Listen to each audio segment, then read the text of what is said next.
The Neophyte by Aleister Crowley. Read by Sophia. Tonight I tread the unsubstantial way that looms before me. As the thundering night falls on the ocean, I must stop and pray one little prayer.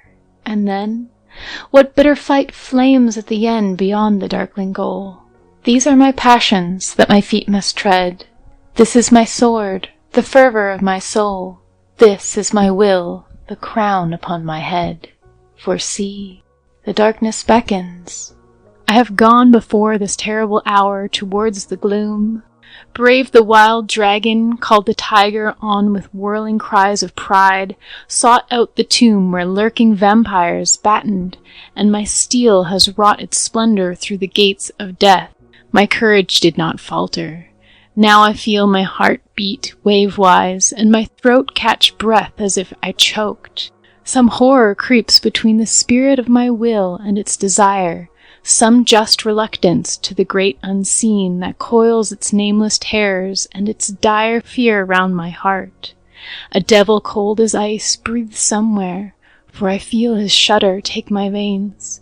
Some deadlier asp or cockatrice slimes in my senses. I am half awake, half automatic, as I move along wrapped in a cloud of blackness deep as hell, hearing afar some half-forgotten song as of disruption.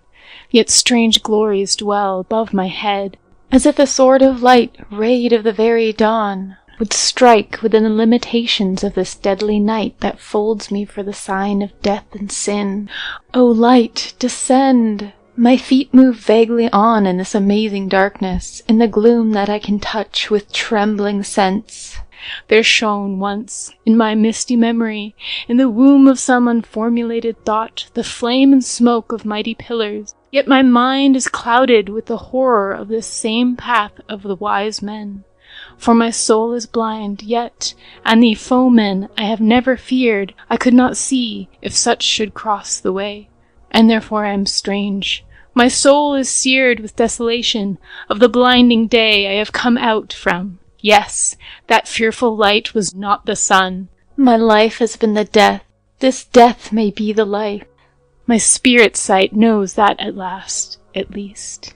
My doubtful breath is breathing in a nobler air. I know it in my soul, despite of this, the clinging darkness of long ago, cruel as death and closer than a kiss. This horror of great darkness, I am come into this darkness to attain the light. To gain my voice, I make myself as dumb, that I may see I close my outer sight.